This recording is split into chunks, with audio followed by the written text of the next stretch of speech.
Hello and welcome to the Fintech Show. On today's episode, we're going to be looking at KYB, or knowing your business. And as businesses change and evolve and accept this new digital paradigm, it becomes increasingly important to digitise your banking. Now, to find out more, over the last couple of months, we've brought in various different guests right in the heart of the industry to find out how these banks are looking at improving their KYB processes. Joining me first here today in the studio is actually Jonathan Hall over from Natwest. And Natwest are one of the leading banks here in the UK. So I'm very excited to hear what they're doing in terms of improving their KYB and the processes for their own business customers.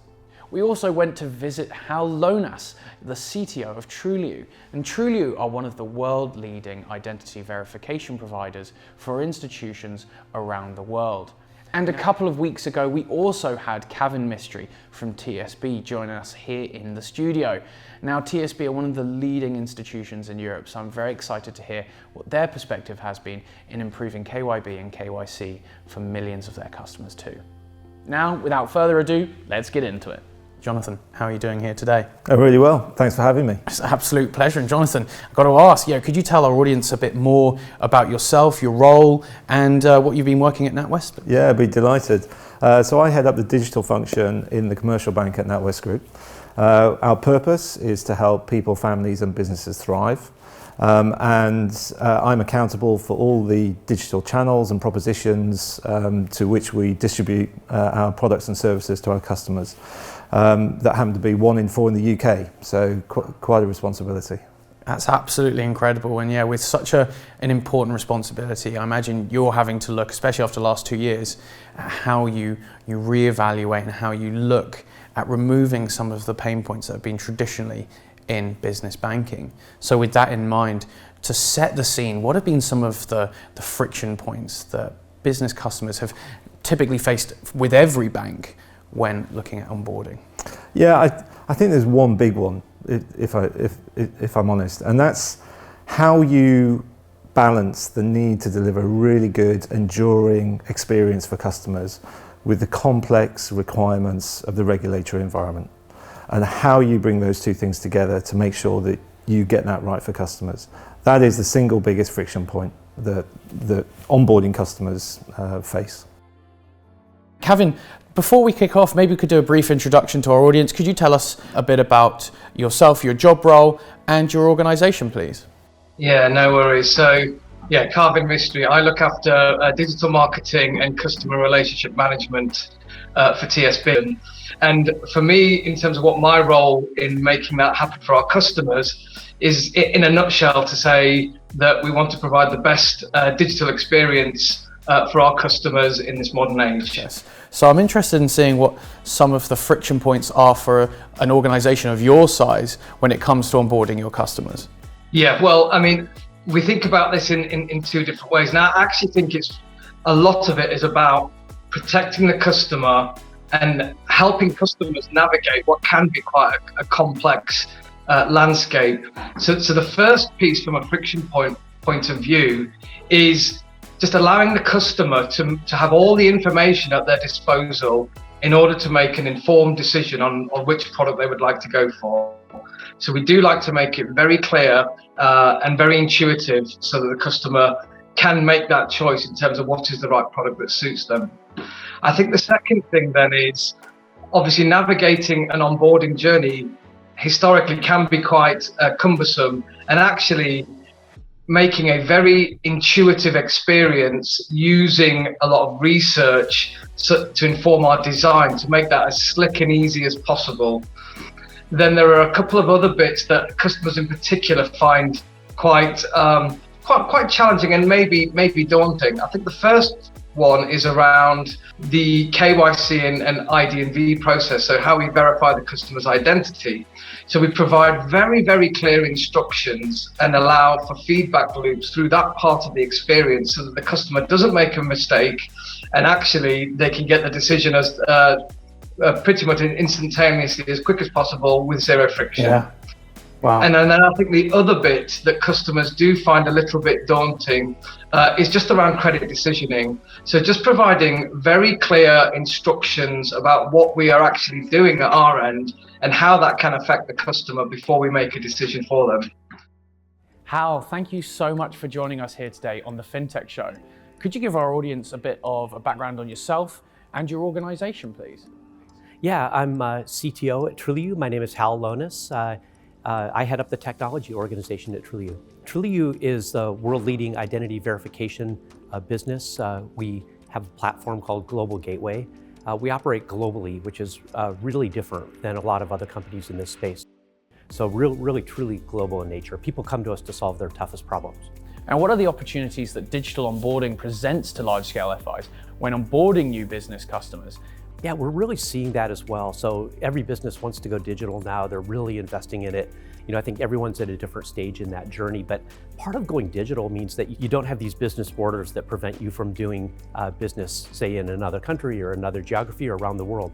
So the opportunity that presents is great, but also the problem space is great, right? So not only do you have to be an expert in your local geography with compliance and regulations, but then how do you keep up with what's going on maybe around the globe? So companies are really faced with this huge problem space of how to staff for that, how to plan strategically for that, and really how to grow their business globally. Why have SMEs been historically underserved when it comes to the onboarding process? I think a lot of the financial institutions looked at these SMEs and said, do I want to do business with a smaller company? Is it worth it? I have to make sort of a set investment to get them on board, and is it worth that investment? But now with that friction point going away or getting smaller, I think they look at the SME as the new green space opportunity for them. So they say, hey, if the onboarding costs are lower, then I can afford to go down market and really serve these SMEs. And I think they're offering a much wider range of solutions. So they may have solutions for their largest enterprise customers that are slightly different than the SMEs, but still it's all great for them. They get to onboard a much broader spectrum of customers. So I've got to ask, obviously over the last 2 years, we've seen an increased appetite in digitization. So how much traffic are banks now seeing from their business customers to do their transactions or just be onboarded in an online fashion? The scale of digital onboarding and KYB onboarding is really increasing by leaps and bounds. But so are the problems, right? So, we talked about some of these hurdles that people see. So yeah, the scale is going up, but the problems increase. And for example, you want to onboard a company, maybe in a jurisdiction or geography you've never seen before, and you have something as simple as let's say the business verification number or the registration number, and the formats change slightly jurisdiction to jurisdiction. So how do you know if there's leading zeros or where the dashes go in the number? And that's something we can help with and others can help with if you have a trusted partner to work with. But if you have to go do all that work yourself, it's the friction there is incredible, and you have to have experts on board that know how to do that. So it just makes a lot of trouble for the banks, problems they have to go solve.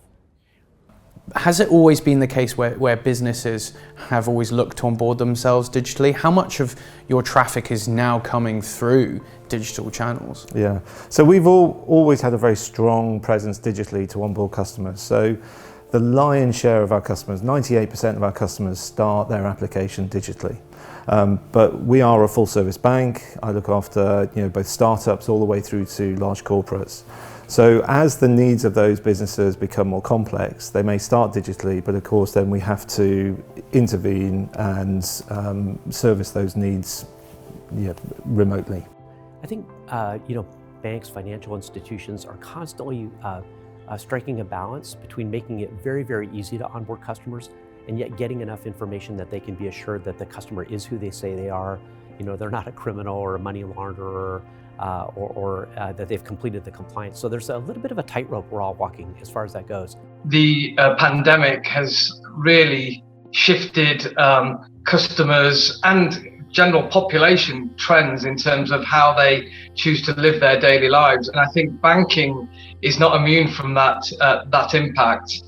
We are seeing now that 90% of our servicing transactions are done digitally.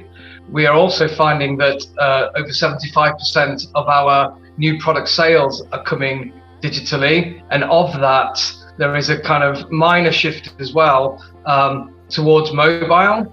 So 80% of those digital sales come through the mobile channel. Increasingly, customers are willing to embrace the digital channels to do their everyday banking, but also having that human touch where they may have more complex needs. So for example, big one-off purchases like buying a home may require a bit more face-to-face interaction, but also, more sensitive needs such as bereavements in the family that can lead to many complex financial situations that probably warrants more face-to-face and human contact. But also areas such as people who want to actually adopt digital but are a bit scared to do so, actually speaking to a person to help guide them through the initial stages and what it can offer for them. So we're finding a hybrid approach is something that is increasingly important to our customers. That's absolutely brilliant, and it kind of speaks to the changing role of a bank. It's no longer just a bastion of offering financial services. It's becoming almost everyone's financial advisor. And I guess when you know your customer better, you can actually start offering those tailored services and those tailored advice in a much better way. We absolutely recognise there are segments within of business customers whom have very straightforward needs, for example, and they may prefer to simply interact with us digitally. And some of our propositions under the Natwest group do service those needs. So we absolutely understand that. So it's not fit for everybody, but the hybrid model is absolutely our strategy. So we say, a relationship bank in the digital world. Customers are demanding ever more frictionless interactions with their banks and really all the entities they do business with. So I think banks are held up to the highest standards of how these applications work, whether it's on your mobile device or website. And so I believe any little bit of friction casts doubt in the customer's mind on how mature the bank is that they're working with, and maybe sends them somewhere else that's easier to work with. So I think banks need to be very cognizant of the user interface experience and how they develop that and create that experience. And so we say that every business is going digital, banks are included, but every business also needs to be cognizant of that user experience that their users are having and then solve for it. When you have such a streamlined approach, how can you deliver real-time KYC or AML checks and still keep that slick customer journey? Yes, absolutely. I mean, one of the key things about our new onboarding journey per se is the infrastructure that it sits upon that allows us to verify the customers and keep them safe in all instances. But in order to power that, we are leveraging cloud technology, which actually allows a lot of those complex processes that happen behind the scenes to happen much more quickly, much more at scale. And so when we are fully ramped up and actually delivering thousands of customers onboarding experiences simultaneously, that we don't have those annoying, nagging glitches that some customers experience.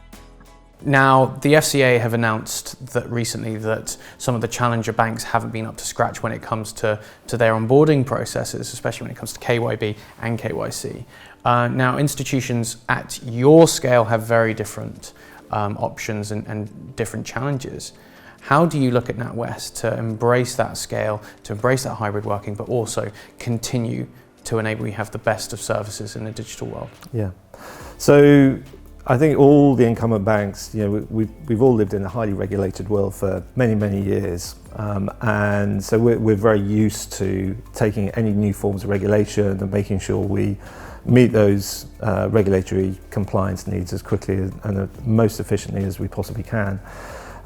When I look at our processes, as I've said before, we have zero tolerance for non-compliance. So that's our starting point. And what we look to do is break the processes down, and drive out the friction that we can. And we'll use data, we'll use third parties to make the process as efficient as possible. Now, at scale, to pick up your specific question, what we aim to do is use the data through the processes have trigger-based, very effective reporting, so we can intervene with any specific cases that we have to, and that's when it could be organisations that have more complex shareholding structures, for example, and we make sure that we're able to deal with those outside of due process and make sure that we hit all the compliance requirements. We've been very mature in the IDV market, the identity verification market, for several years. Our Know Your Business product is now in very high demand. It's improving by leaps and bounds. We're making great strides with that product. The other really exciting thing at Trulioo is that we've just acquired a company called HelloFlow, which brings orchestration to the global gateway platform for the first time. And when you think what we mean by orchestration is that now we can tie together services that were formerly pretty separated and that our customers had to figure out how to bring together. So with orchestration, we actually offer the service with a very simple drag and drop interface to say, let's do a KYB verification, get to that business, but then maybe drill even deeper into the ultimate beneficial owners behind the business, and then do identity verification on them. And that's really ultimately what our customers want to know. And that helps them with compliance, it helps them with regulations, and really get a deep view on the businesses that they're doing business with. What excites you the most when it comes to KYB and some of the innovations that you can apply at Natwest? So I think the utopian really is to have a truly frictionless KYB process. Okay, and I think we can get there. And I think if you think about the emerging technology, the use of data, how people are integrating with third parties more effectively now, so the whole fintech, regtech coming together, I think we can, in the not too distant future, deliver a frictionless KYB, which I think is really exciting. Now, our customers tell us frequently that they find the KYB processes frustrating. They don't understand why we're asking for some of the information. We're simply trying to help them and protect them, obviously meet the regulatory requirements. But I think if we can nail that frictionless KYB, that would remove a huge amount of friction for our customers, but it would also enable us to further protect them from fraud, fin crime, etc. So I think it'd be a win-win all round. Banks now have to almost be asked to be tech providers, bastions of everyone's data. It's not really what they want to be doing. They're risk managers at heart. So I imagine Trulioo come in and you can really enable them to continue being regulated and not have to really worry about anything like that going forward. Am I correct? That's exactly right. We can be a trusted partner that keeps up with regulations around the world. The global nature of our business, we're committed to do that. So our customers trust us to do that. They come to us and expect us to do that. We can also act as trusted advisors when they say, how do I do business in these areas where maybe I haven't before? And Trulioo knows the answers to those questions. How does Trulioo ensure control over the biggest risks during the onboarding process?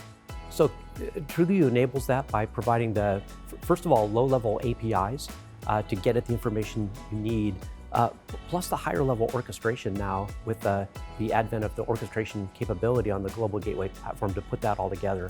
So, when you really think about looking up individuals and businesses in various jurisdictions, you can rest assured that when the information comes back from Trulioo, we've bounced that question against multiple data sources per country, per jurisdiction, and really blended the answer to make sure that your compliance people are happy with the results. And so again, that's something that we do, that we take very seriously across the many countries where we operate. We operate in about 195 countries at the moment, so it's quite extensive, 450 some data sources. So really, again, a global operator and global source of data. Kavin, it's been absolutely fascinating hearing some of these insights, but I've got to throw it back to you now and ask, really, what's the next steps for TSB? What are you working on in the future? One of the key areas that I think, TSB are certainly focusing on, and I'm sure other banks will follow in response to customer demand. It's about that personalized experience. So really being able to serve content to customers personalized at scale. So whether that means personalized websites based on customers' geolocation, whether it's kind of having bespoke mobile app kind of pages and home pages that cater for what the customer might need, but also our communication approach, not only through our physical marketing channels, but our, the ever evolving digital communication channels such as push, such as mobile, banners, and SMS, etc. We're looking at more innovative ways in which our customers can make and receive payments. But in the business space, of course, it's about not just making the payment or receiving the payment, it's about how you then help them reconcile that in the back end. So we can make their lives easier and, again, help them thrive as an organization. Yeah, we're paying attention to a lot of developments in, technically and in business right now. I think, digital identity is coming. None of us know how fast it's coming. And so businesses like, the banks and Trulioo need to stay in tune with that. We keep an eye on it. We have to be careful about not jumping too far ahead, getting too far ahead of ourselves, but we need to be on that journey with everybody else. So, we think a lot about digital identity, about self-sovereign identity, who's the custodian of your identity, giving people more control. We see the technology moving in that direction, but it's not there today. So, for us, it's how do we build this bridge to the future to bring people along on that journey and do it in a way that they continuously do business, that they continuously grow their business, and we keep up and we're modern. But, we're like everybody else. We look into the crystal ball and try to figure out when those things are happening. And it's tough to tell. Yeah. And, there's so many players in this kind of market and in this technology with identity verification. There's the idealists that see us, far, far in the future. And I think there's the realists that maybe have their feet firmly anchored in the present. And like I said, it's building that bridge to the future. And that's the mission at Trulioo. And for people like me, that's what we look to do. Now that's all we've got time for in today's episode of the Fintech Show. I just want to say a massive thank you to our guests, Hal, Jonathan and Kavin, for their insights. I really do believe that business banking is going through leaps and bounds, and it's very exciting to hear from their perspective how it's going to change. You can catch the rest of the series and much more over at ffnews.com, of course YouTube, but especially LinkedIn, where you'll see me in the comments. Thank you once again, and goodbye.